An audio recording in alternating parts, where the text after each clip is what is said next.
The counterargument, often whispered by the ego, is that this engagement is necessary, that we must monitor the environment, we must defend ourselves.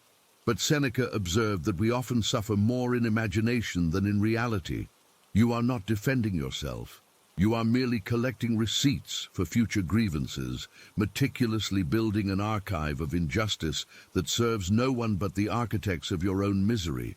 The moment you internalize an external slight, the moment you allow someone's careless word or cruel judgment to define your inner state, you have handed them the keys to your life. The modern application of this theft is perhaps most visible in the relentless pursuit of external validation on digital platforms, where the failure to achieve the requisite number of likes or affirmations leads to an immediate physiological drop in self-worth. You are sacrificing the only genuine currency you possess, your present moment, your psychological peace, for the counterfeit coin of temporary social approval. We must recognize that the ultimate freedom is the radical, non-negotiable refusal to allow the external world to dictate the temperature of our internal climate. The Stoic truth stands in profound opposition to this addictive cycle. The only true victory is the defense of your internal constitution. Epictetus called this faculty the prohairesis, your ruling faculty, the power of radical choice and assent, the one thing that Zeus himself could not take from you. This inner citadel is your ultimate domain, and allowing the noise of the outside world, the politics, the gossip, the casual cruelty, to breach its walls is the deepest form of self-betrayal. Reacting contrary to popular belief is not strength. It is the instantaneous admission of control by an outside party. If someone can provoke you simply by uttering a handful of carefully chosen words, they have demonstrated their mastery over your emotional state. If you struggle with the cultural pressure to constantly perform outrage, remember Marcus Aurelius's quiet observation. The greatest revenge is to be unlike him who performed the injury. This isn't passive avoidance, it's an active assertion of moral superiority and psychological discipline. The person attempting to provoke you is banking on your predictable reaction, relying on the weakness of your emotional boundaries. When you refuse to react, when you stand perfectly still in the face of their provocation, you do not just confuse them. You annihilate their power over you entirely. The common objection is that this sounds like apathy or weakness. Shouldn't I care about things? Shouldn't I stand up for myself? The critical distinction is this: caring about an injustice externally does not require you to internalize the infection of resentment. You can choose to fight a worthwhile battle, to stand up for a principle, to protect others, but that action must proceed from a place of cold, rational resolve, not from the hot, impulsive need for immediate emotional discharge. Reactivity is the act of being pulled into conflict. Resolution is the act of choosing to engage on your own terms, protecting your peace throughout the process. The illusion of victory is the belief that your inner peace must be sacrificed to achieve external goals.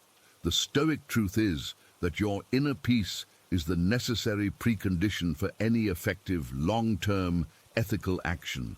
Imagine an arrow, a poisoned arrow. The stimulus is the physical presence of the arrow. If the arrow lands, it is merely metal and feather. It has no intrinsic capacity to wound you unless you allow it to pierce your skin. In the psychological realm, the poison is not the arrow itself. The poison is your judgment. The belief that this external event means something damaging about your identity, your worth, or your future. Epictetus was brutally clear on this point, stating that men are disturbed not by things, but by the views they take of things. If someone insults you, they are merely making a sound. That sound is an external event, indifferent to your internal constitution. The moment the suffering begins is the moment you assent to the belief that the insult is true, accurate, or worthy of your emotional energy. That millisecond-long interval between the sound leaving their lips and the flush of heat rising in your chest is the entire battleground of Stoicism. When we receive an offense, we never receive it as packaged. We receive the stimulus, and then our internal machinery automatically and instantly processes it through a filter of fear, ego, and historical trauma, manufacturing a specific brand of personalized suffering. The insult itself is inert. Your judgment activates the suffering. If a random stranger on the street calls you an architect, and you are, in fact, an accountant, the word has no emotional impact because your internal judgment immediately registers false, irrelevant. Why then, when they choose a word that touches a nerve, say, calling you lazy, does it instantly cause pain? Because the ego assents to the possibility of truth, or even if false, judges that the speaker's opinion matters more than it should. This is the necessity of the immediate pause. We must drill ourselves to insert this pause, the moment of radical interrogation, before the judgment takes root. When the harsh email lands, before the fingers fly to the keyboard for the retaliatory response, stop. Ask, what am I being asked to believe right now? I am being asked to believe that this person's opinion is definitive. I am being asked to believe that my peace is less important than correcting this external error. When you recognize that the offense is only truly lethal if you choose to swallow the poison, you achieve immediate immunity. The modern environment, particularly the digital one, is designed to eliminate this pause entirely. Instantaneous communication protocols, the demand for immediate responses, and the structure of social media all condition us for reactivity, training us to bypass the critical, self-preserving step of judgment. The anxiety felt when waiting for a text back, or the rage induced by a poorly worded post, are direct results of failing to enforce this pause. We treat every incoming stimulus as an urgent, life-altering truth rather than merely noise. If you find yourself constantly cycling through grudges, reviewing old conversations and replaying slights, it is because you have become skilled at accepting the poisoned arrow and carrying the heavy burden of the suffering it creates. Marcus Aurelius taught that if you are distressed by anything external, the pain is not due to the thing itself, but to your estimate of it, and this you have the power to revoke at any moment. The practical work of Stoicism is not grand philosophical contemplation. It is the mundane, persistent practice of revoking that judgment, moment by moment, day after day. It is the training of the mind to immediately identify external events as indifferent facts, rather than personalized attacks. The counter-argument here is often that this is emotionally dishonest, that I have a right to feel hurt. The truth is, you have the capacity to feel hurt, but that capacity is a malfunction, not a right. Stoicism is not asking you to deny the initial physical shock. It is asking you to deny the second movement, the acceptance of suffering. You cannot control the arrow flying towards you, but you are the sole authority on whether you choose to internalize the wound. When someone insults you, they are merely demonstrating their own character flaws. To rage against their flaws is to attempt to fix their psychology, a futile and exhausting task. The disciplined choice is to recognize the insult as data about their state, not a definition of your worth, and to maintain your posture of unassailable peace. The most effective practical application of the immediate pause, especially when facing digital aggression or workplace criticism, is the technique of mental reclassification. Do not label the email offensive or the colleague an idiot. Reclassify the event. This is an electronic transmission containing structured data. This is a human vocalizing their current emotional frustration. By stripping the event of its emotional charge and reducing it to indifferent fact, you create the distance necessary for the pause to take hold, ensuring that the Epictetan doctrine of immediate immunity remains operational. This defense mechanism transforms your mind from a sponge absorbing all toxicity into a hardened, polished mirror, reflecting the source of the noise back onto itself. Once you have mastered the internal defense, the separation of stimulus and judgment, the next step is mastering the external boundary, strategic non-engagement. This is the refusal to accept the Greek gift. The Greek gift, of course, refers to the Trojan Horse, an offering appearing benign or even necessary that conceals a destructive, invading force. In the modern context, the Greek gift is any emotional, professional, or social interaction offered to you that requires you to sacrifice your peace, time, or integrity to accept it. A debate that promises only ego gratification and zero mutual understanding is a Greek gift. A gossiping session disguised as sharing concerns is a Greek gift. A request for help that is actually a veiled demand for you to absorb someone else's emotional chaos is a Greek gift. When you accept this gift, you are letting the Trojan horse inside your inner citadel, allowing the enemy forces of anxiety, resentment, and wasted energy to spill out and destroy your psychological infrastructure from within. Strategic non-engagement is not mere avoidance. It is the profound understanding of the law of non-internalization. This law states that the highest expression of personal sovereignty is the absolute refusal to allow the toxicity, chaos, or negativity originating from another person to become resident within your own mind. Seneca, who understood the destructive cycle of passion better than most, wrote extensively on the futility of engaging in conflict driven by anger, observing that the person seeking revenge only binds himself tighter to his enemy. We must define the critical difference between strategic engagement and reactive, emotional surrender. Strategic engagement is action taken toward a clearly defined, rational goal, such as correcting an injustice, securing a necessary resource, or defending your family. It is purposeful, calm, and measured. Reactive emotional surrender is the act of engaging purely to achieve an emotional payoff, to feel righteous, to punish the offender, or to alleviate the discomfort of the initial stimulus. The former protects your peace, the latter guarantees its destruction. The Stoic filter must be applied rigorously to every potential engagement. Before you reply, before you escalate, before you internalize, run the situation through this three-part filter. Is this truly up to me? Does engaging serve my highest good? Will engaging fundamentally alter the outcome, or merely alter my emotional state? If the answer to the third question is merely alter my emotional state, the necessary action is non-engagement, the refusal to accept the Greek gift. This refusal is the active, disciplined defense of your limited, precious resource, your attention and peace. If you made it this far, you are not like the majority. But vigilance carries its own specific gravity, and the defense of the perimeter demands a higher, quieter tax than the external siege itself. The successful refusal of the Greek gift does not automatically dissolve the psychological energy mobilized to defend against it. The siege lifts, but the garrison remains on high alert. This is the insidious, often overlooked second phase of the conflict.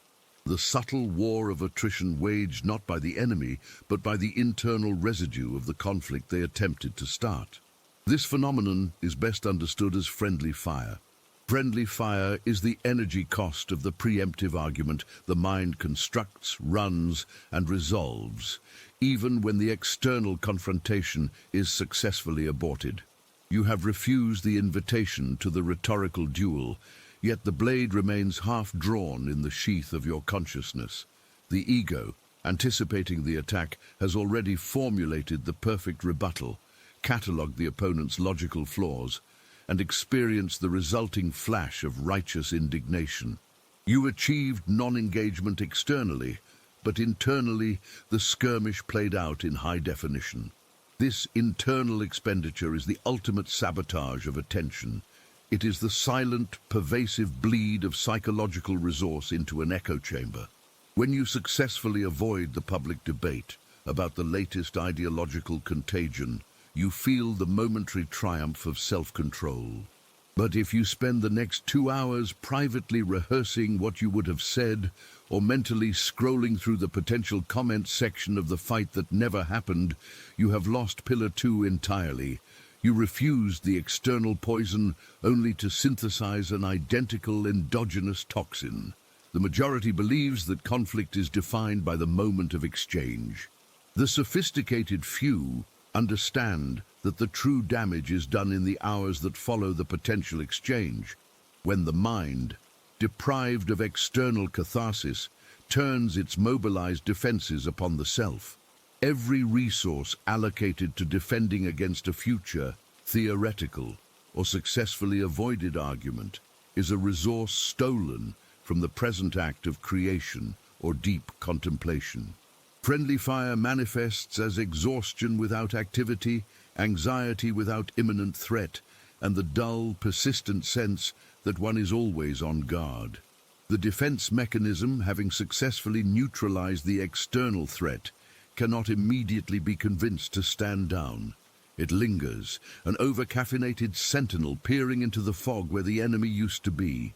To truly master non-engagement, the refusal must be immediate, decisive, and absolute, cutting off the psychological oxygen necessary for the internal skirmish to ignite. The refusal is not just saying no to the external provocateur, it is saying no to the internal, self-righteous defense attorney who wants to litigate the moral superiority of the refusal itself. You must not merely avoid the fight. You must abolish the internal memory of the fight, replacing the potential battlefield with immediate, productive silence.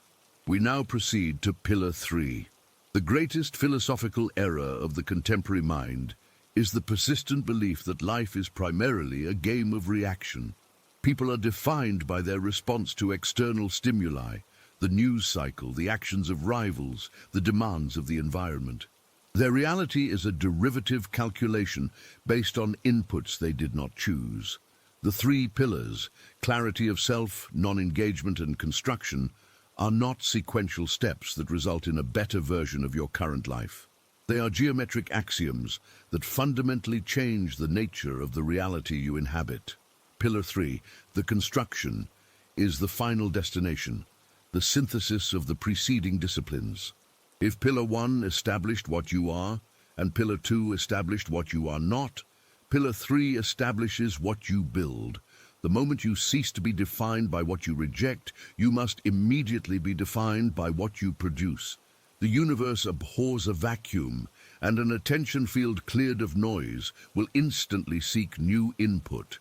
If you do not proactively define the quality and purpose of that input, the ambient chaos will fill it instantly, and you will have to restart the labor of Pillar 2.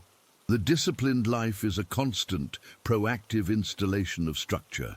Construction is the shift from defining the self in the negative to defining the self in the positive. This construction begins not with physical action, but with the creation of the metaphysical blueprint. Most people wander through their lives carrying a generalized, abstract wish for success or happiness. These wishes are meaningless because they lack structural integrity. They are wishes for a feeling, not for a tangible, engineered reality. The blueprint is the highly specific, non-negotiable definition of your optimal life, expressed not in outcomes, but in structural standards. Consider the foundational structure of your day. The majority allow external demands to act as the load-bearing walls of their existence. You are merely pouring concrete into forms already established by someone else. The blueprint demands that you first design the internal structure of time, and only then allow external forces to interact with the finished design. The architect does not wait for the bricklayer to suggest the foundation. The architect defines the foundation, then hires the bricklayer to execute the specific defined plan. The structural integrity of time. What are the 3 non-negotiable blocks of dedicated, high-output, solitary creative labor that must occur every day, independent of external conditions. The materials of consumption. What is the defined finite list of raw materials, books, collaborators, sensory environments, data streams that are permitted into the construction zone? Conversely, what materials are banned? This disciplined approach to the blueprint is not asceticism, it is high-leverage engineering. You are minimizing the degrees of freedom in the input variables so that the output variable, your focused attention, operates at maximum capacity. The critical insight of Pillar 3 is that the self is not a noun, it is an act. We are continuously constructing ourselves through the deliberate choices of input and output. The failure to choose high-quality input is the guarantee of low-quality structure. If attention is the currency, input is the investment portfolio. The majority's portfolio is radically diversified across worthless, high-volatility, low-yield assets. Endless streams of transient data, entertainment designed for minimal mental friction, and social interaction predicated on the exchange of emotional residue rather than intellectual substance. They are poor, not because they lack time, but because they invest their finite psychological capital into enterprises that promise excitement and deliver exhaustion. Input control is the merciless audit of your sensory environment. We must understand that all consumed data possesses a measurable half-life of cognitive residue. A 2-minute scroll through toxic commentary does not disappear when the phone is locked. It converts into the white noise of anxiety and the low-level hum of judgment that interferes with deep thought for the subsequent hours. The mind is a highly sophisticated compiler, and garbage input leads inevitably to corrupted output. To engage in advanced construction, you must enforce a stringent, near-monastic discipline over your informational intake. This is not ignorance. It is specialized filtration. You are consciously selecting the cognitive nutrients necessary for robust structure building. The sophisticated mind treats information like high-grade building material. It must be vetted for source integrity, structural relevance, and long-term utility. If a piece of data will not contribute directly to the construction of your defined blueprint, or serve as a foundational philosophical principle for the coming decade, it is noise. It must be cut. This level of control is often mistaken for arrogance or retreat. It is neither. It is the recognition of human finitude. You have a limited number of breaths, a limited number of conscious thoughts, and a limited span of peak mental horsepower. To waste this resource on processing the fleeting demands and dramas of the periphery is an existential betrayal. The goal of construction is to make the internal reality so robust, so complex and so compelling that the external reality becomes secondary, serving only as a resource pool, not a commanding officer. When the blueprint is sound, the world ceases to be a source of distraction and becomes merely a library of specialized tools. Attention, when captured and focused, is the most powerful resource in the universe, capable of creating new realities. But attention is non-linear. It cannot be reliably commanded by will alone. It must be lured by structure. The central task of Pillar 3 is the engineering of a timeline that forces attention into peak states. The structure of the day is the primary architectural challenge. You must design blocks of protected time that are so deeply focused on singular creative output that they simulate intellectual isolation. These blocks must be impermeable, treated with the sacred reverence usually reserved for emergency surgery. During these hours, you are not reachable. The external world, with its frantic demands and manufactured crises, does not exist. The error of the ambitious majority is scheduling meetings, calls, and shallow tasks first, and then slotting deep work into the remaining gaps. This is like trying to build a skyscraper by first allowing subcontractors to dump their random waste materials on the site, and then trying to find room for the foundation. True construction reverses the sequence. The The primary creative structure is poured first, in the highest quality concrete. All subsequent activity is then scheduled around and beneath the load-bearing requirements of the creative block. Elimination of maintenance tasks. By clearly defining the highest value output, all non-essential maintenance tasks become glaringly obvious obstacles. They either serve the blueprint directly or they are instantly pruned. Energy optimization. Cognitive energy is highest upon waking and declines rapidly throughout the day. By placing the most demanding creative work in the earliest hours, you are utilizing the highest grade intellectual fuel for the highest leverage task.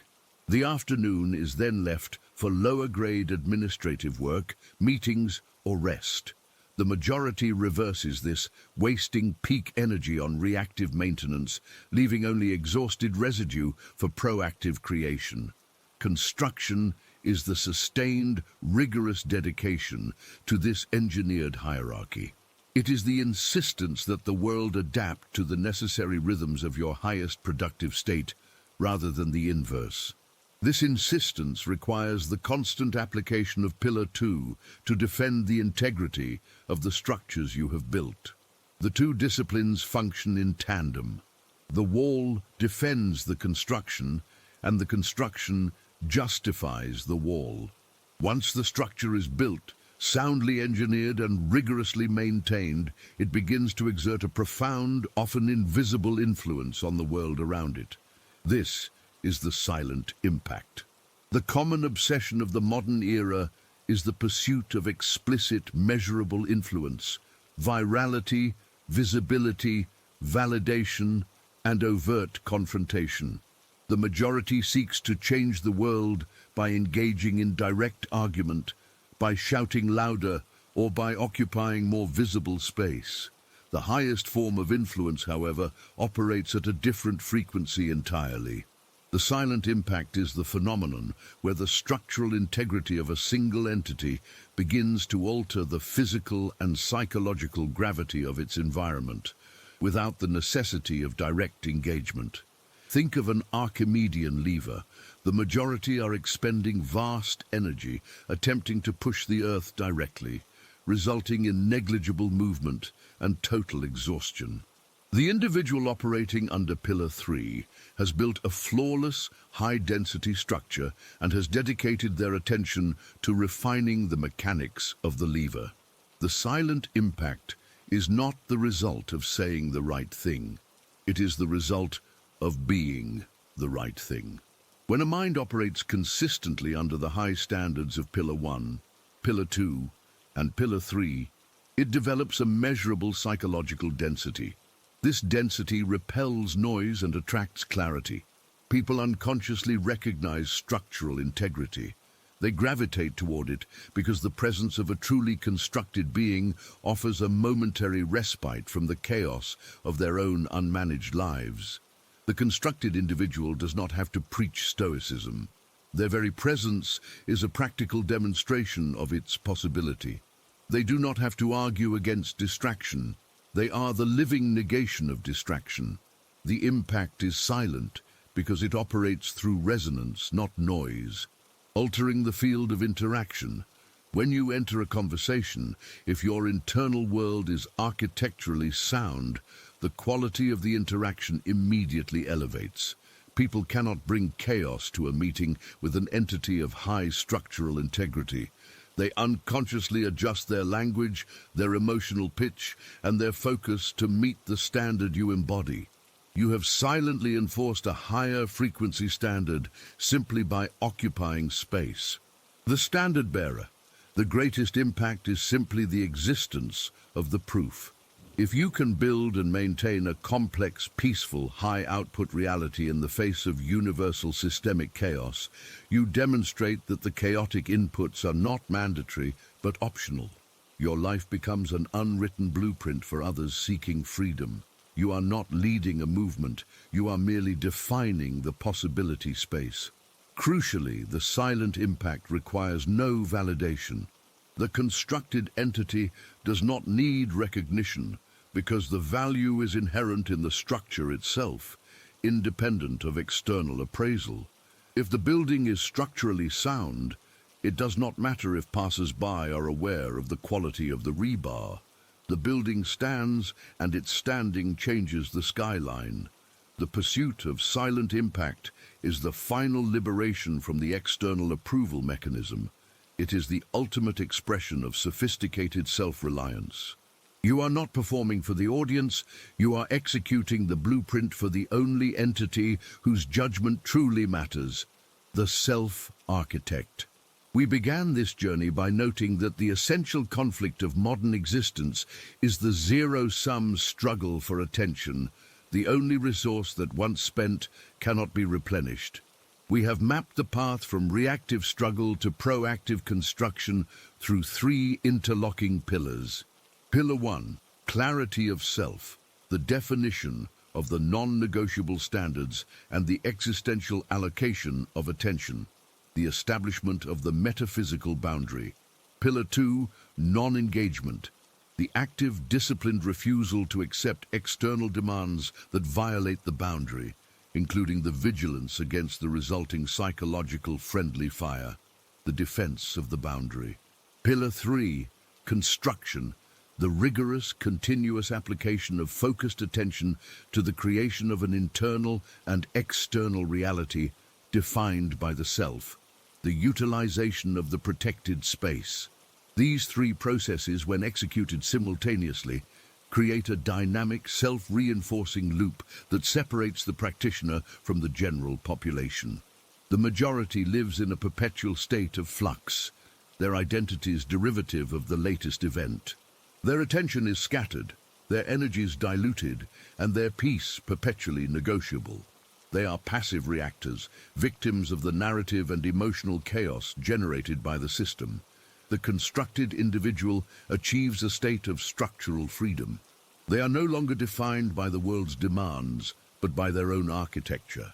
The external storms still rage, but the individual is now operating from a shelter built according to their exact specifications, powered by the intentional conversion of cognitive energy into tangible reality. This is the transition from the human as a reactive organism to the human as a structural entity. A structural entity operates not through brute force or emotional expenditure, but through sophisticated leverage and intelligent design. It minimizes friction, maximizes clarity, and dedicates all resulting free energy to exponential creation. The freedom achieved is terrifying to the undisciplined, for it demands permanent, rigorous self-accountability. There is no external enemy left to blame. If the structure is weak, the fault lies only with the architect. This is the final and highest responsibility, to accept the total sovereignty over one's internal and external creation. The refusal of the Greek gift was merely the beginning. The refusal was the demolition of the old condemned structure. Now the true labor begins, the deliberate, joyful, and necessary work of laying the new foundation. Start building. The world awaits your silent impact.